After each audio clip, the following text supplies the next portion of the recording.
ನೋಡ್ರಿ Murphy melody radio ಇದನ್ನ ತಗೊಳಕ್ಕೆ ಆಗ ಈಗ ಬೇಕಾದ್ರೆ ಬೆಂಗಳೂರಲ್ಲಿ 30-40 ಸೈಟ್ ತಗೋಬಹುದು, ರೇಡಿಯೋ ತಗೊಳಕ್ ಆಗ್ತಿರ್ಲಿಲ್ಲ ಆಗ ರೇಡಿಯೋಗೆ ಲೈಸೆನ್ಸ್ ಇತ್ತು ಕಣಮ್ಮ. ರೇಡಿಯೋ ತಗೊಂಡು ಅವಾಗೆಲ್ಲ ಹೆಂಗ್ ಬೇಕು ಹಂಗೆ ನೀವು ಹಾಡು ಕೇಳಂಗಿರಲಿಲ್ಲ ಗುರು. ನೋಡಿಲ್ಲಿ ರೇಡಿಯೋ ಲೈಸೆನ್ಸ್ 15/9/67 ಇಸ್ವಿಲಿ ರೇಡಿಯೋಕ್ಕೆ ಒಂದು ಲೈಸೆನ್ಸ್ ತಗೊಂಡಿದ್ದಾರೆ ಈ ಮನೆಯವರು, ಕೊಟ್ಟಿ ಶ್ರೀನಿವಾಸ ರಾಯರ್ ಮನೆಯವರು. ನೋಡ್ರಿ ಇಲ್ಲಿ ಪ್ರತಿ ವರ್ಷ ರಿನ್ಯೂ ಮಾಡಿಸ್ಬೇಕು, ಇಲ್ದೇ ಬಂದು ರೇಡಿಯೋ ತಗೊಂಡು ಹೋಗ್ಬಿಡೋರು ಗುರು, ಸೀಸ್ ಮಾಡ್ಬಿಡೋರು ರೇಡಿಯೋನ. ಹೆಂಗಿತ್ತು ಪ್ರಪಂಚ, ಭಾಳ ಕಷ್ಟ ಇತ್ತು ರೀ. ಈಗ ನಿಮಗೆ ದಿಕ್ಕು ಇಲ್ಲ ದೆಸೆನೂ ಇಲ್ಲ, ನಿಮ್ಗೆ ಹೇಳೋರು ಇಲ್ಲ ಕೇಳೋರು ಇಲ್ಲ, ಹಂಗೆ ಅಲಿತಿದ್ದೀರಿ ಈಗ. ನೋಡ್ರಿ ರೇಡಿಯೋಗೂ ಲೈಸೆನ್ಸು. ನೋಡ್ರಿ ಅವ್ರ ಘೋಷವಾಕ್ಯ ಏನಿತ್ತು ಆಕಾಶವಾಣಿಯವ್ರದ್ದು, renew early to avoid the queue. ನೋಡಮ್ಮ, renew early avoid the queue.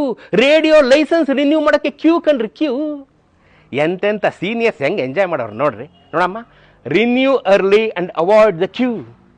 ನೋಡ್ರಿ ಅದಕ್ಕೆ ಗೋಲ್ಡನ್ ಕಾಲ ಅನ್ನೋದು ನಮ್ಮ ಕಾಲನ, ಗೋಲ್ಡನ್ ಪೀರಿಯಡ್ ಕಣ್ರಿ. ಈಗೇನ್ರಿ ಎಲ್ಲ ಮೊಬೈಲ್